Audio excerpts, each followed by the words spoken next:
The first time I noticed the silence breathing, it was a Tuesday, and the house had the stale scent of boiled rice and detergent. The clock hummed like a patient mosquito on the kitchen wall. Elias fastened his cufflinks with the same delicate precision he used on patient charts. Thumb, index finger, a private geometry. Then set his glass in the exact ring of condensation it left on the table every evening, a perfect archive of absence. He didn't look at me when he asked if I'd be late. "I might walk," I said. He nodded, calculated a reply, decided against it. With Elias, love was a ledger balanced each morning and closed by night. He never overpaid.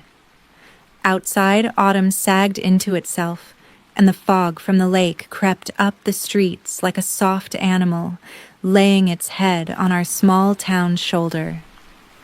The leaves had turned the color of old wounds, amber, bruised purple, papery rust, and the streetlights made halos over puddles.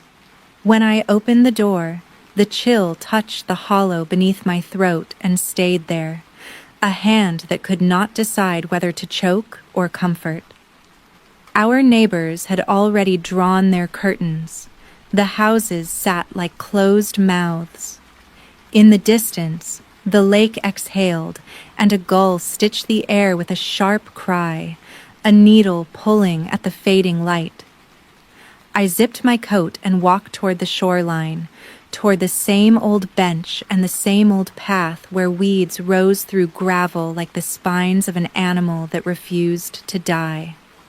I walked most nights, not for fitness, not for clarity, for the honest discomfort of the air in my lungs, for the witness of headlights gliding slowly along the road above the bluff, stretched thin like veins under translucent skin, for the way the wind carried voices and thinned them until they sounded like mine. When we married, Elias had taken my hands as if I were an instrument, fragile, precise, to be kept in a case. Our vows were beautiful, measured. He promised to shelter me from storms, but the storms were the only times I felt alive. He promised to be steadfast, and he was. He never left. That was the worst of it. He stayed like weathered furniture, like wallpaper, like something that long ago chose its color and had no reason to change. If I asked for a story, he gave me facts. If I asked for a kiss, he gave me sleep. Even the word love made him blink, recalibrating. He blamed the hospital, the hours, the bodies that asked more of him than I did.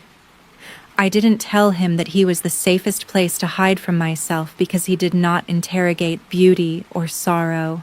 He only measured. He did not touch the dark corners. He didn't ask what I dreamed of at night when the window rattled and the radiator whistled like a buried train. Down at the lake, a small lamp sputtered above the maintenance shed, its cone of light tilting and straightening in the wind. The path smelled like wet cedar and river stones. The fog made halos of my breath. I counted my steps to avoid counting anything else. 50 to the bend, 10 more to the bench with the carved initials. I sat where I always sat, facing the water, hands stuffed into my sleeves. The benches were slick, the wooden slat slick as a tongue. I told no one, because there was no one to tell, that I had begun to hear my name in the lake's small chewing at the shore. Siren, said the sibilance of water on pebbles. Siren, the reeds sighed, the way a mother calls a child from play. I knew it was imagination, hunger reshaped by wind. But once you accept that the world can be fed by your longing, you begin to hear it everywhere. The first night I saw him, he was not romantic or tragic. He was nothing as neat as that. A man, too thin, standing under the lamp by the shed, hands in his pockets, his hood up so the face was a cut of shadow. Another night he stood by the waterline, and the lake rose into his ankles. He seemed to lean on the fog itself. When a car passed on the road above, he lifted his face as if to memorize the lights. 2 slow comets, then dropped it again, unseen. I did not look at him. We were the kind of strangers who learned each other's presence the way you learn the shape of a bruise beneath your shirt. You don't need to see it. You feel it. Still, something about the angle of his shoulders, the quiet tension of his stance, the way he seemed to absorb the cold and turn it inward, made me think of a violin with a broken string. Not silent, just different, and dangerous if you didn't know what you were doing. He came nights after that. Realized, perhaps, that I came too. For a while we orbited the bench and the shed like 2 satellites avoiding collision. We did not speak. Once, a gust shook the long grasses beside the water and he stepped closer to the lamplight. His face. No, not handsome in any simple way. The nose slightly crooked, a scar that caught the light at his cheekbone, a pale river cutting through shadow. Eyes that had a kind of sleep in them. Not the sleep of peace, the sleep of someone who has not closed his eyes for too long and does not trust what will happen if he lets the darkness find him. On the 4th night, he said something. The going phrase was small and unremarkable. "You always sit there." I did not answer at first. I studied the lamplight on the wet boards, the moths spinning around the glass like ash in a jar. Behind us, the town inhaled, exhaled, moved on. "Yes," I said. He seemed equally astonished by my voice, and his. "Do you live nearby?" "Yes." "Do you come for the quiet?" "No," I said, before the truth could be too ashamed to arrive. "I come because the quiet listens." He turned his head like a dog that hears a whistle. For a moment, wind lifted his hood, and light uncovered a fragment of his expression. A little amused, more than a little hurt, the way all wounded animals are, even when there's no blood to show. "That's not a safe thing to say in a town this small." "It's not a safe town," I said, surprising myself. "That's truer than you think." He drifted away, stood by the water again, and I watched the line of him become part of the fog and then not. When I left, he did not follow. When I looked back from the top of the path, the lamp stuttered, and he had already dissolved into the thin light. I walked home with my wrists feeling like someone else's, narrower, more breakable, and a small bright ache present beneath my ribs like a shard I had swallowed without water. Elias was in bed, asleep on his back, the sheet drawn to his waist as if someone had measured the distance and folded it to standard. I lay beside him and studied the ceiling where the headlights made slow rivers across the plaster. His breathing was regular. My own was not. I thought of the stranger's voice, not the words, the tone, cigarette paper thin, the underside of something that used to be a scream. I could taste rain even though I was inside. I lay awake, waiting for it to begin. It didn't. The real storm would wait for us to sleep a little. It was considerate that way. On Thursday, at the office, I indexed invoices and answered emails and said, "Of course," and "I understand," and "We'll handle that." I was very good at making handles for heavy things other people did not want to carry. When Lisa from accounting asked if I'd tried the new cafe, I described a latte as if it were an act of mercy. Sometime around noon, my phone buzzed with a single text from Elias. "Dinner at 8?" No greeting, no endearment. An invitation addressed to an address. "Of course," I replied. When dusk arrived, thin as a scarf, I walked again. It had rained midday, brief and deliberate, and now a scent like clean pennies rose from the pavement. The lamp by the shed flickered before finding its strength. He was there, a little farther down the shore. I walked toward him, deciding only as I moved that I would. "Do you come here every night?" I asked. He studied the water. "Most. It's a kind of border. Between what and what? Between who I was and what's coming." "Is there no who you are now?" I asked. He laughed, and it startled the gulls. "That's the dangerous part. The present." He turned then, an unexpected generosity, as if allowing me to see him fully might right some balance neither of us understood. The scar did not make him grim. It made him honest. His hair hung wet. His eyes were the kind that have a horizon behind them. He had the look of a person who had lived many nights with only headlights for a clock. "I'm Riven," he said. The name felt like a secret and a half-confession. I said, "Seren?" He repeated it once, not for correctness, but because the sound had struck him the way pebbles strike the lake when you throw them to count the rings. "Seren." We did not shake hands. The air between us seemed to refuse the formality. He nodded toward the town behind us. "You live with someone?" "Yes." "Husband?" "Yes." He watched the water again with a small concentration, as if he was tracking distant boats only he could see. "Is he kind?" "Yes," I said, surprised at how much the word resisted. "He tries to be. It only gets as far as the surface." He smiled without pleasure. "Surfaces are where drowning looks like swimming." And then, for no reason except everything, I told him a little, the minimal truth. That Elias was a good man, but not the right listener. That we had lasted almost 5 years on routine and clean floors and the noble politeness of exhaustion. That sometimes I woke at 3 a.m. because the silence in our house had sat on my chest, and I could not draw breath until I walked to the kitchen and drank water until I was almost full of air. Riven listened as if the story did not belong to gossip but to weather. He made no sound while I spoke. When I finished, he said, "I won't follow you home." The statement sat strangely between threat and protection. "I didn't ask you to." "I know," he said. He looked at me then, full on, and it was like stepping from a hallway into a room with windows. "I'm trying to be careful with what's left of me."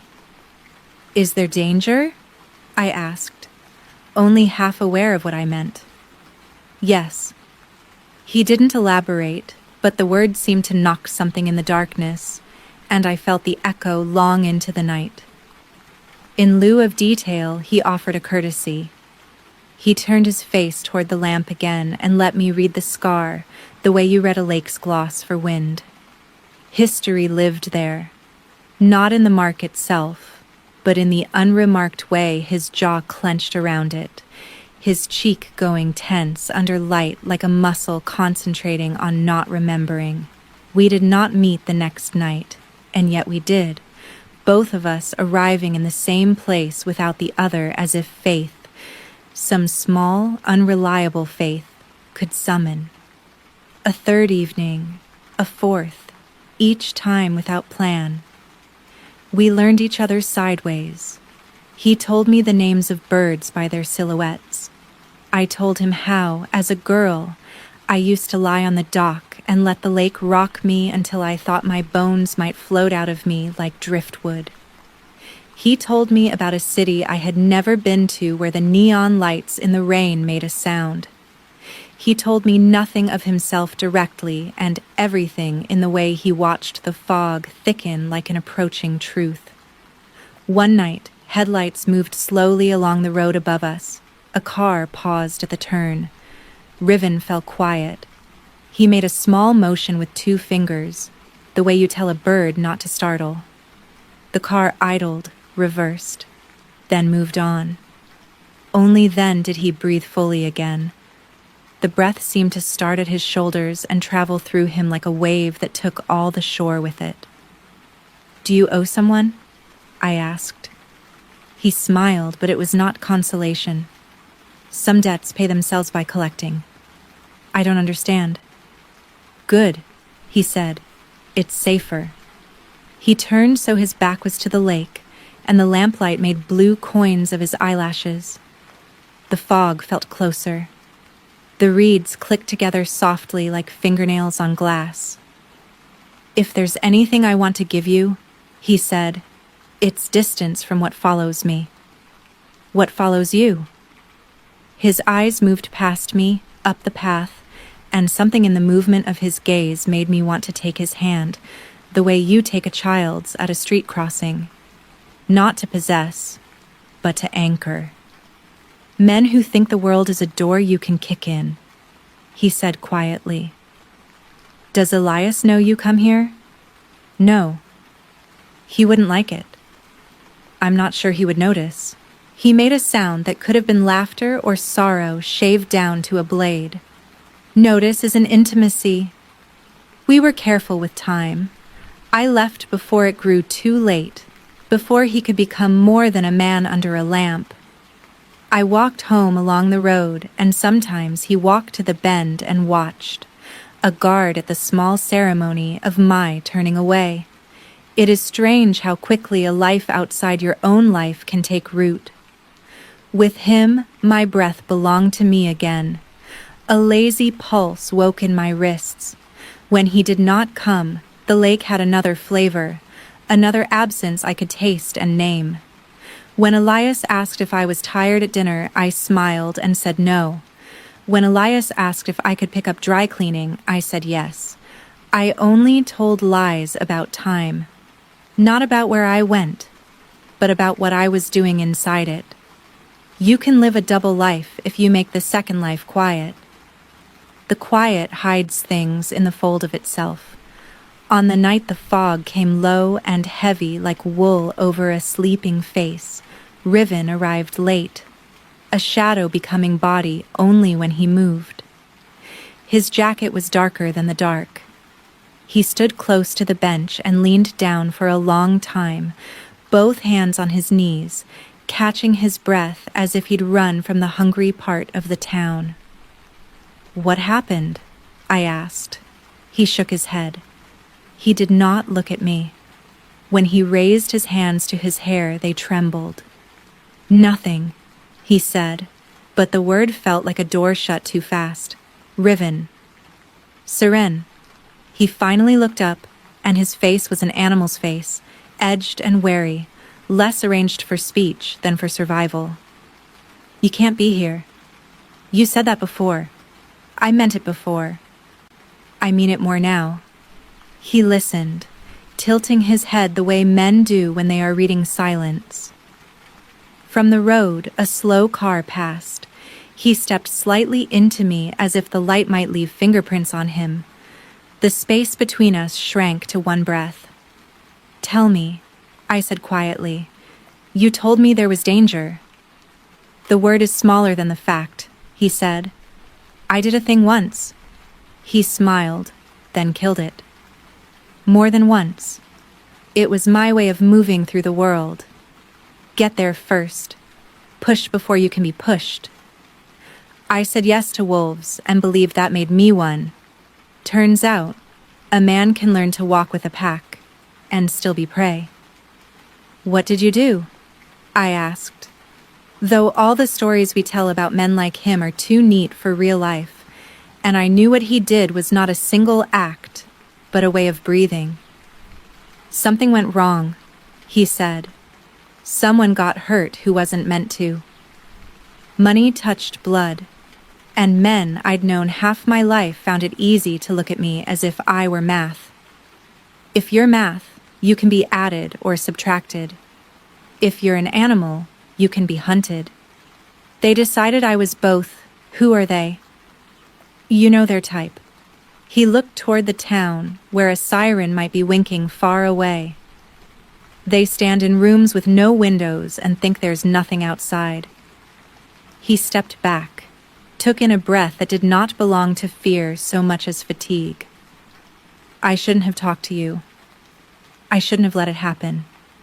You are. He gestured to the lake, then the fog, then the lamp, as if each could stand in for a word he could not even risk using. Good. The part of me that is not broken recognizes it. The other parts will ruin it if I stay. Don't go, I said. The words surprised me. They felt as simple and unadorned as bread. Seren. I said don't go, I repeated softly, not as a command, as a petition. He looked at his shoes, and when he spoke again, his voice had changed, the way voices do when grief enters them and sits down. I don't want to make your life a shape that ends with a black car and men who smell like knives. Is that what follows you? He did not answer. Instead, he did the strangest gentle thing. He lifted his hand as if he might touch my cheek, but he did not touch. His palm hovered just above the skin. The heat of it, the little current of warmth in the chilled air, went through me like a wire carrying all my hidden electricity. My eyes closed. I have never been touched so cleanly by a hand that never arrived. Go home, he said.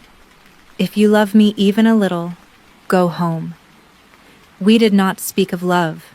He had smuggled the word into that sentence like a delicate contraband and pretended he hadn't. I opened my eyes. The fog gathered at the edges of his hood like wool about to burn. All right, I said. But tomorrow I won't be here. He left long before I did. The lamp threw his shadow sideways and then took it back. I sat until the cold made my cheeks numb and the damp crept to my knees.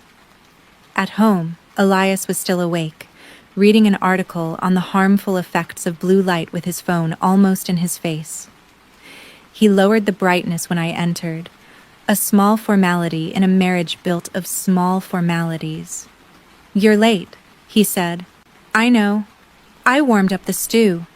Thank you. We ate like tourists in a museum, looking without touching. Elias told me about a patient who had lied on an intake form. He appreciated honesty. He respected boundaries. He believed lives could be repaired by schedule and good lighting. When I washed the bowls, the ceramic clinked like a bell, and I thought, if a man says the word love only to himself, does the room hear it? The next day at work, I opened the supply closet to find a dozen blank notebooks and felt a ridiculous urge to take one and begin writing the entire story of my life so the object would not be blank any longer. I did not choose a notebook. Instead, I took a pen and quietly placed it in my pocket like a promise I couldn't keep. That evening, rain came with intention. It arrived in a gray sheet that made the world look as if someone had painted over it and left to smoke a cigarette. The lake dissolved into itself, shore into water into fog. I went anyway, because of course I did, because stubbornness is how the heart keeps from starving. He wasn't there. The lamp hissed, flickered, steadied. The reeds leaned like old men listening for something they no longer could hear. I waited long enough for my hair to slick to my cheeks and my socks to sponge inside my boots. And then I waited longer. When I finally stood to leave, there was a small shape on the bench under an empty bottle of mineral water, the plastic glistening with rain. I lifted it and found a folded piece of paper beneath, pressed flat, but already softening. I didn't open it until I was under the awning of the maintenance shed. The note was written in a neat, almost careful hand that formed each letter as if afraid of tearing the page. Seren, if I owe anyone anything now, it's you, and what I owe is distance. The men who followed me once are following again. There are places I can go where that matters less than it would here. Please don't come looking. It will hurt less if we stop the story before the worst part. The rain blurred the ink at the last letter. I read it again as if another meaning might appear. On the third reading, I laughed, quietly, without joy, at the phrase, "It will hurt less." I knew then he didn't understand me at all, or understood me too well. The hurt was already the shape I had chosen. Either way, my feet were moving before my head was ready. I slipped the note into my coat and walked to the road. I did not go home. I sent Elias a message. Staying late. Don't wait. I added a small heart because I meant it. I loved that simple, reliable man in the way you love a door that never fails to open for you, even when your home is no longer your own. It felt like placing a candle outside a church I no longer entered. I did what you do when you are a woman in a small town in autumn and you want to follow a man into a problem. I went to places where men like him might go. The bus station with its vending machines and stale coffee smell. The 24-hour laundromat where the humming of machines made a soft, metallic hymn. The gas station on the highway where truck drivers posted long, soft paragraphs of silence with their eyes. The fog made every face the same. The rain drew a veil over recognition. I did not see him. At 1 a.m, I returned to the lake and sat on the bench where his letter had lived. The lamp buzzed. A moth fluttered inside it like a lit confession. I watched the path. No one came. The next day, I made a decision as small as a paper cut, and it bled everywhere. I called in sick. My voice was hoarse from lake air and grief's wool in my throat, and so the lie was easier to believe. I packed a small bag, boots, sweaters, the notebook I hadn't taken the day before, but now stole from the office supply closet. Without being dramatic, I placed my wedding ring in a clean teacup on the counter, like a coin offering to an honest God. Then, in a fit of practicality, because love looks ridiculous without small domestic gestures, I wrote Elias a note he could file. Taking a few days. I need air. I'm safe. Don't call Elias would interpret I'm safe as the most important part. He would not ask safe from what? He would call anyway. Later. I went back to the lake at noon, foolishly hoping the daylight would make him less gone. Brightness only sharpened absence. I found a man who sold bait from a van near the parking lot. The kind of man who has seen every delicate private ceremony the town pretended not to have. I bought a soda I didn't want and asked if he'd seen a guy with a scar under the lamp at night. The man squinted. "Lot of guys under lamps," he said. "This one doesn't own a boat," I said. He grinned. "Then he's either borrowing one or he's running." "Running where?" He shrugged. "Away," he said, then softened. "Bus went north last night. 2 a.m. That's the one that stops by the mill and goes out toward the next county." He could have taken that. Or not. He didn't ask why I needed to know. He bent and rearranged glittering lures in a bin as if they were pieces in a puzzle that ended with fish. That night, I took the bus north. It was the kind of coach whose seats smelled like other people's decisions.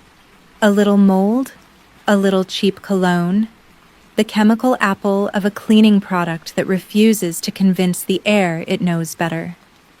The driver nodded at me, tired in the way men are when their lives are made of roads and patience. We pulled away from the station like a ship leaving a pier no one saw. Outside, the rain was constant but gentle, like a carefully administered anesthesia. Streetlights cleaved themselves in two on the wet pavement. On the last curve before the highway, I saw a figure standing under a broken billboard, hood up, hands in pockets. He didn't look up. He was looking at the road, not the bus. He was not waiting.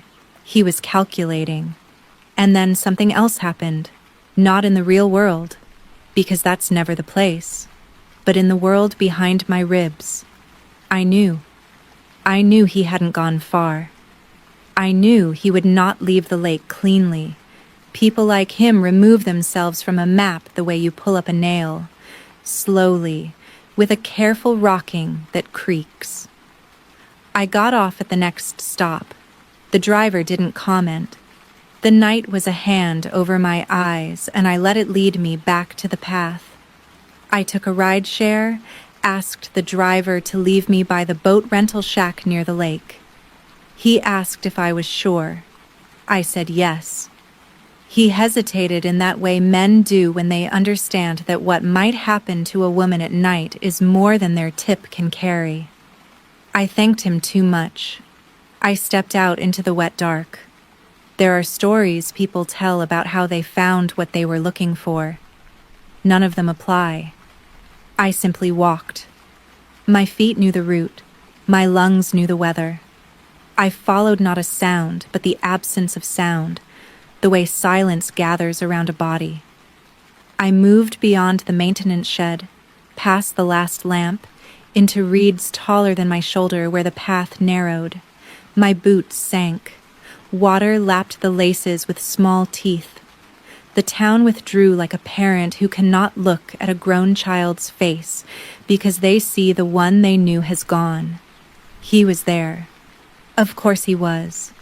Under the shelter of an empty boathouse, sitting on a crate, elbows on his knees, looking at the shape of the lake as it returned itself over and over to the shore.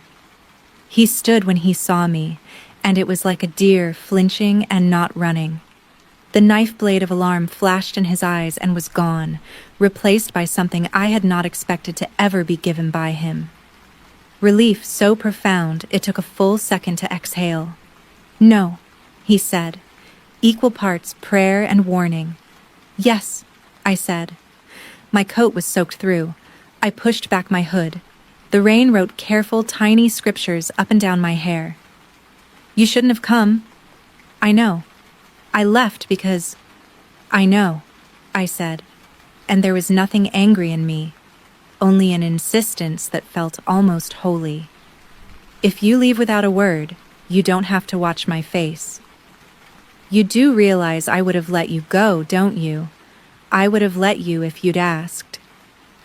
But you left me with a note that turned me into an afterthought, and I happened to be—" I half laughed, because how else do you say it?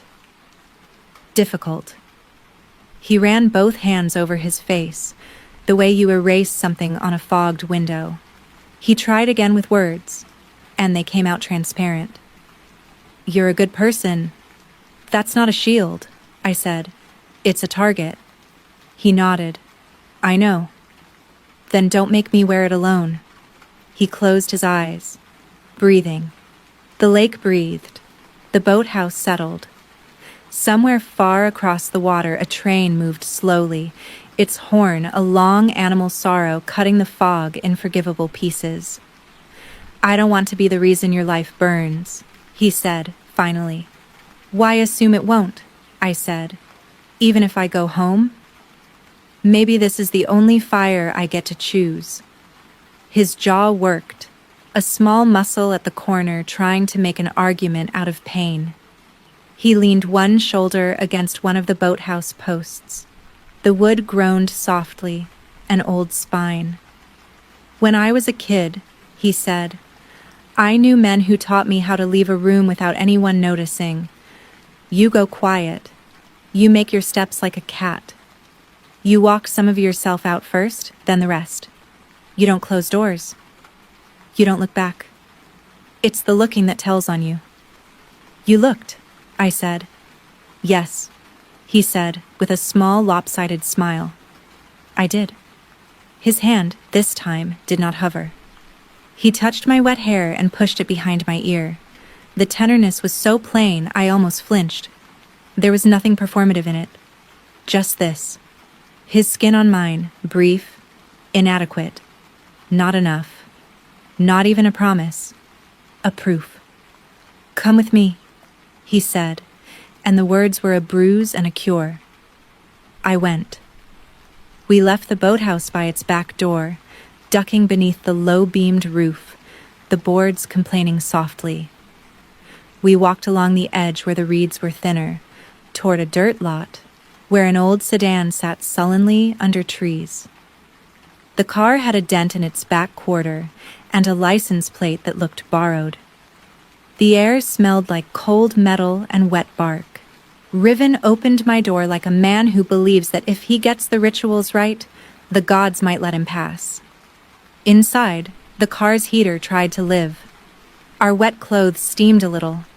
He watched the mirror more than the windshield as we pulled onto the service road. They've got guys who watch the highway. They won't look here right away if they're smart. They're not always smart. You're smart, I said.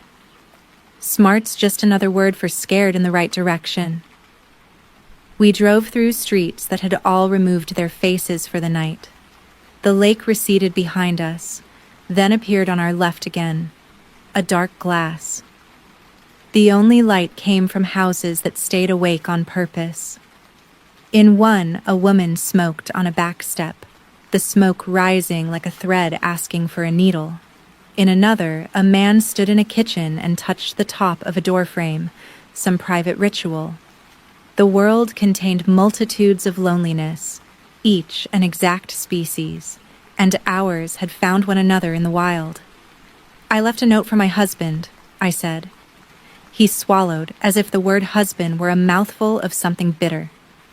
Will he will keep breathing, I said. He's good at that. I'm sorry, he said. I am too. For both of us, he looked at me sidelong. We can turn around. We can't, I said, and neither of us asked why we agreed on that. We drove toward the highway, but when he saw the ramp, he shook his head, eyes flicking left, right, left, the way a man watches for deer. They'll be waiting on the main roads. We cut through the old mill and take the farm route. It adds time. It reduces bullets. Bullets, I repeated softly, the way you repeat a word to learn if it has always sounded like that. How many? He made a face that tried to be a smile and got stuck halfway. Enough. Rain persisted. The wipers offered their tired metronome. Headlights approached like distant thought and slid past, momentary examinations that decided we weren't their business. My heart lived in my throat for longer than hearts are meant to, and when I finally swallowed it back down, it felt bruised. Tell me something not about violence, I said. Tell me the kind of thing you would tell me if we were different people on a different night going to a different kind of life. He nodded, once. Considered. When I was 7, my mother taught me to tie my shoes by telling me a story about rabbits and holes. The loops were ears, the knot was a burrow. I remember the feel of her fingers, how sure they were. I can still tie by feel in the dark. And when you were 10? I asked, because this had become a kind of prayer. I knew every place in our neighborhood where a person could hide for 2 minutes and breathe. Behind the bakery, under the stairs of the parish hall, in the scaffolding of a new building if you held still. And now I can take a car apart with a wrench from a thrift store and put it back together fast enough that if someone was pointing a gun at me during the middle, they'd think the car had always been in pieces. I let the silence sit with us. It had earned its own seat. What about you? He asked. When I was 6, I thought the lake could swallow sadness if I told it properly. I whispered my secrets into cupped hands and opened them to the water, like releasing minnows. At 13, I found out it doesn't work that way. At 13, he said, I learned that some men don't kill because they want to, but because they believe it solves a problem. At 20, I said, I mistook admiration for love. At 21, he said, I mistook fear for loyalty. We turned off the main road.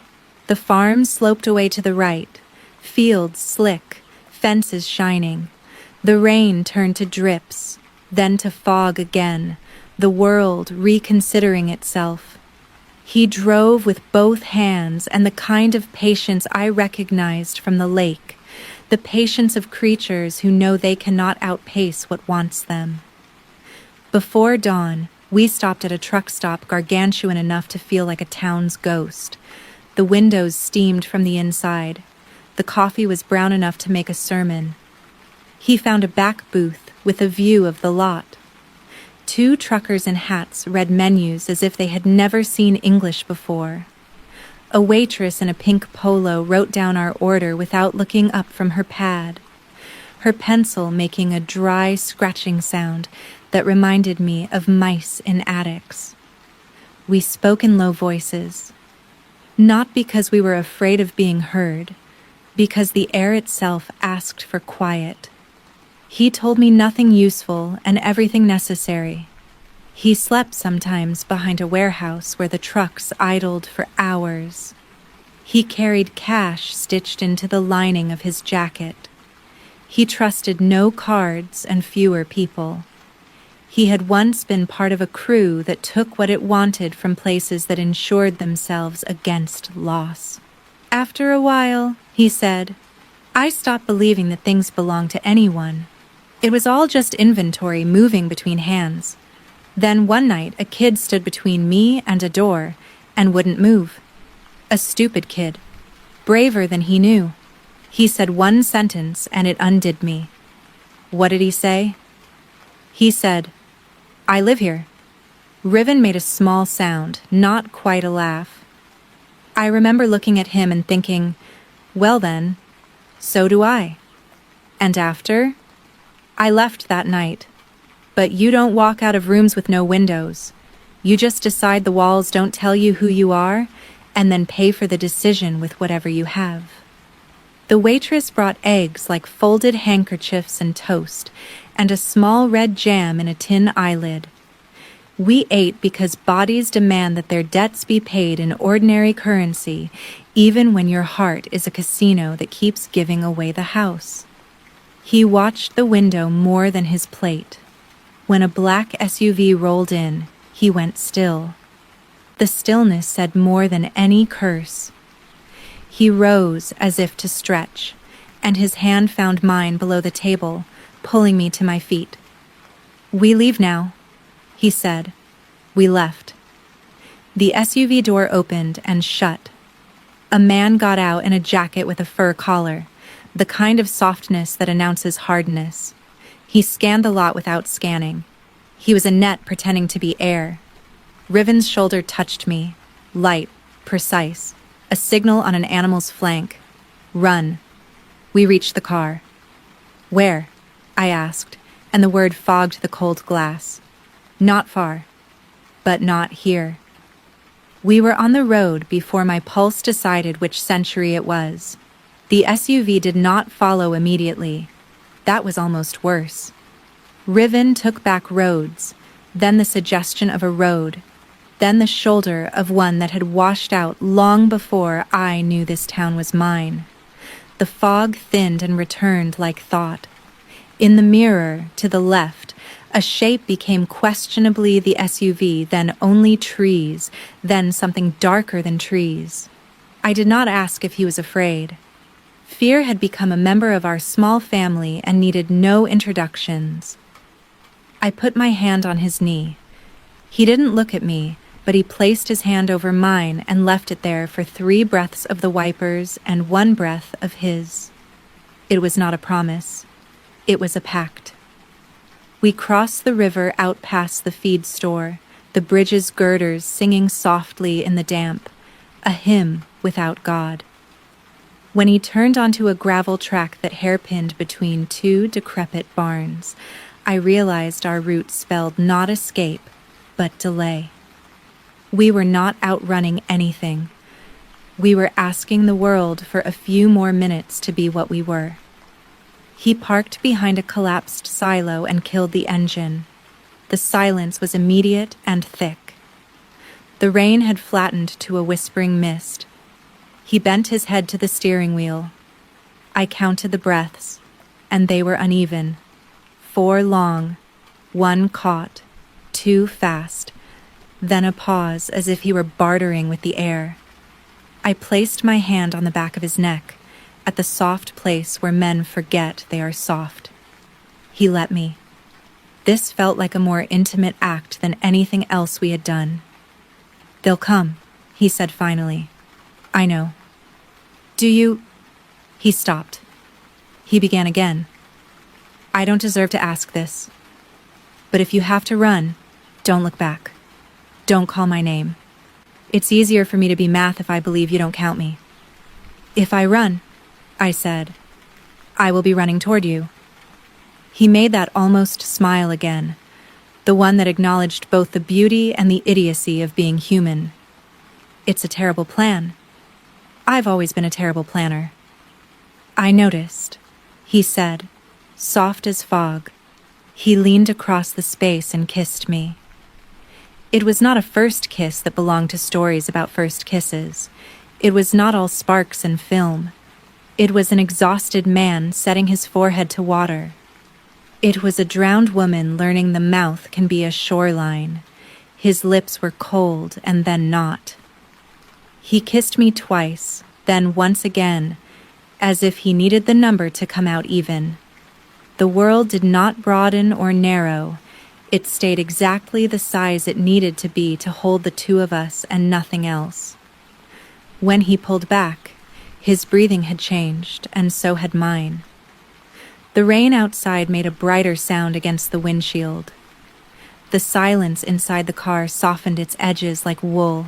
Headlights, abrupt, bright, indifferent as angels. They swept across the barn door and found us as easily as if we had called out. Riven did not curse. He did not panic. He took my face in both hands and looked at me for one honest second, the kind of human second that makes all the other seconds in a life both bearable and worse. "That's my last good thing," he said. "It isn't," I said, and lied like a believer. He put the car in gear. We did not race out. We crawled. Gravel spattered weakly, wet and unimpressed. The other vehicle idled at the mouth of the track, blocking an easy exit. When we drew close enough, I saw two men inside, silhouettes where faces should be, the fur collar man from the truck stop and another with a shaved head, a geometry tattoo on his scalp like a map for getting lost. Riven slowed and rolled his window down an inch. The distance there, glass, air, rain, felt like the membrane between two lives. "Evening," said the driver, voice cheerful as a pane of ice. "You seem a little off the beaten path." "Country roads," Riven said, and if you did not know his fear like I did, you would have mistaken his tone for boredom. "Place like this," the driver said. A man could forget he was expected elsewhere. The passenger leaned forward and smiled with his teeth in full retirement. "We got your RSVP." Riven's hands on the wheel looked steady. I wondered if he saw what I saw. The water pooled in the ruts. The way the barn cut the wind. The tiny triangle of space to the right where the track dipped, narrow but not impassable. "Just out for a drive," Riven said, "with my wife." The passenger's eyes cut to me then back, a measuring that left thumbprints I would later have to wash off. "Congratulations," he said. His tone made the word mean the opposite. "She got a name?" "No," Riven said. It bewildered and then relieved me. This refusal to name me, to take me into the record of men like this. My own mouth wanted to say Seren, the way a woman wants to be announced by the man who knows her. I was glad when I swallowed it. "We should be going," Riven added. Soft, polite, middle class, as if we belonged to a functioning society. "I think we already are," the driver said, smile flattening. He gestured to the right in a way that invited obedience. "Turn off the car and step out, and maybe your evening ends without incident." Define incident, Riven said, and I breathed a laugh I couldn't help. The driver didn't. All of this, these stupid words, the rain's small patience, the rain making rings in puddles that did not rise high enough to drown us, could be put into a jar and labeled foreplay of violence. It did not matter what came next, only that it was already coming. Riven made his choice, and now the night found us. He reversed, not fast, deliberate. The other car eased forward to narrow the gap. He eased back farther. There would be no dramatic chase here within the silhouette of these barns. There would be a simple arithmetic. 2 cars, 1 narrow lane, 4 men, 1 woman, rain, headlights, a field. You trust me? Riven asked, his voice as calm as you choose to be when a knife introduces itself. Yes, I said. Then when I say run, he said, you run. Not heroically, not with last glances. You run like the lake has your lungs and you want them back. The driver rolled his window farther down, rain stippling the leather of his jacket. Cute little reunion you have going. But business has a way of asserting itself. He looked past Riven at me again, not because I mattered, but because I existed, and he appreciated existence when it could be used.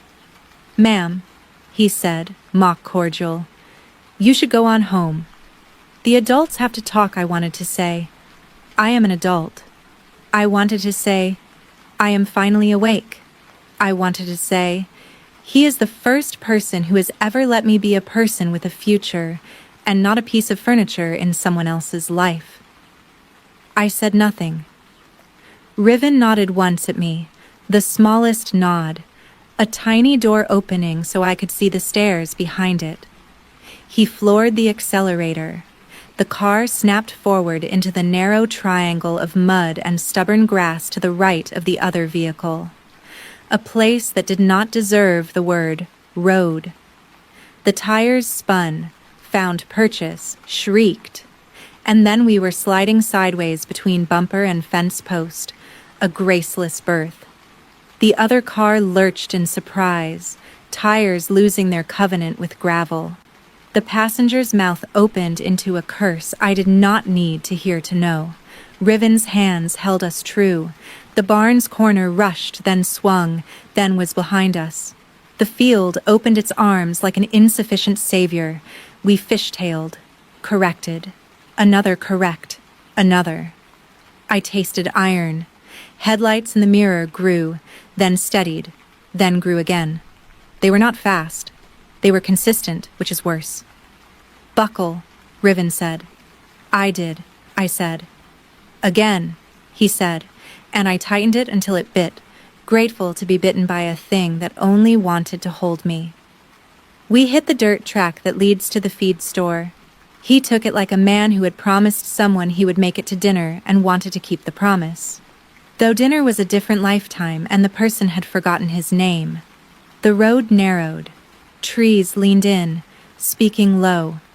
Shadows patterned the windshield like a tired lace.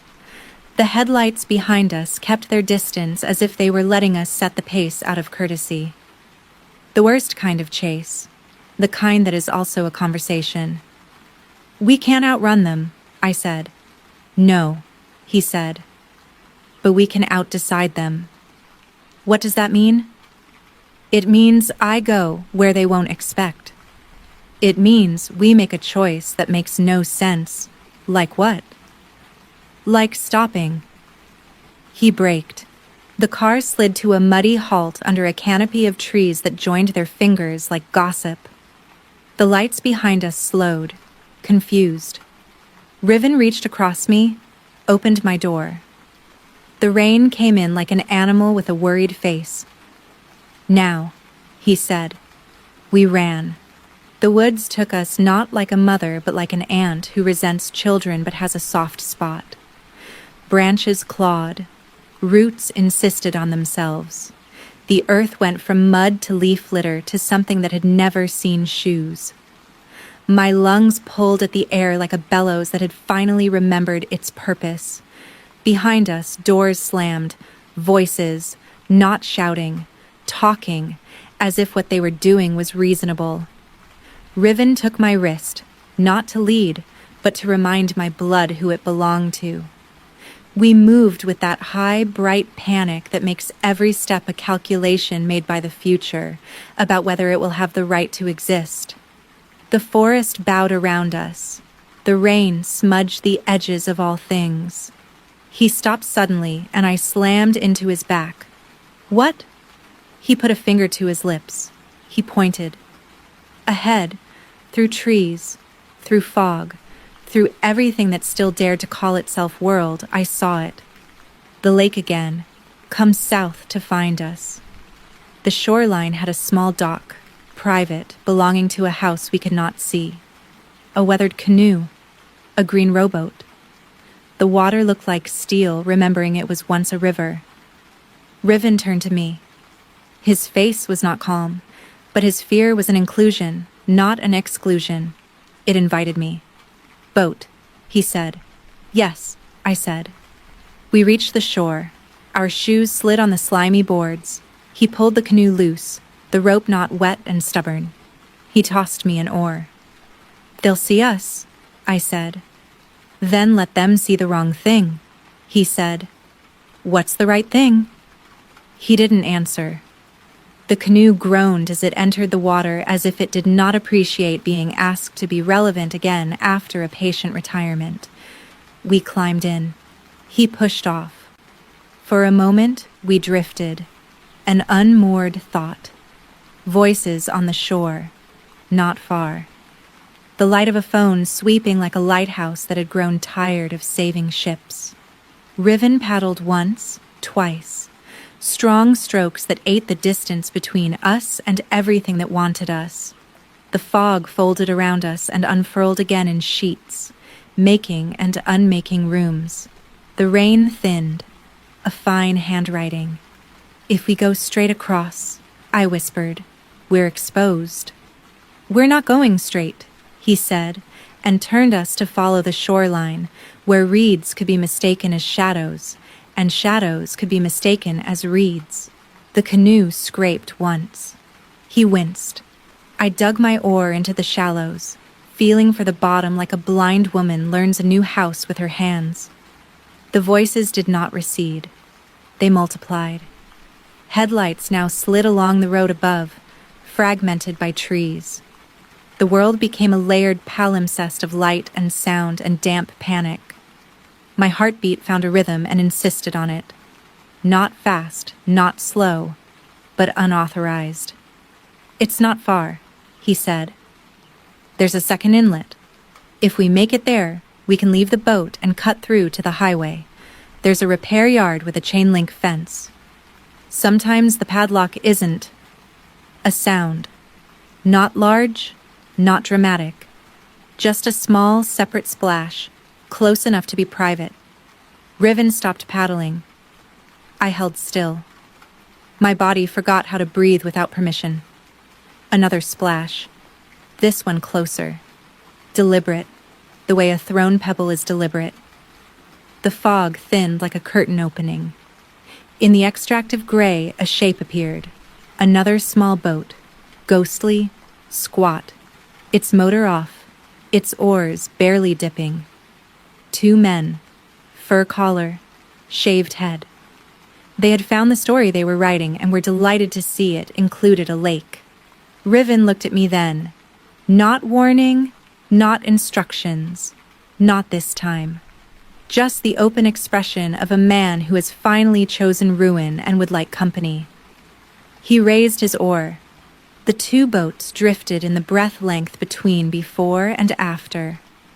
The fog breathed with us.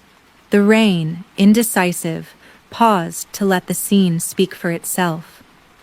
The men in the other boat did not call out. They approached without sound. There are many ways to be hunted. This one was quiet. Beside me, Riven's fingers tightened on my knee. I covered his hand with mine. The wood of the canoe creaked, small exhalations. The other boat's prow cut a small V in the water that looked like a smile shorn of kindness. He leaned closer, mouth near my ear. It was not a whisper so much as something the night itself told me. If they ask for me, don't say my name. What should I say? I asked, surprising myself by wanting the formal answer. Say nothing, he said. The boat slid closer, and the fog opened its throat to swallow us all.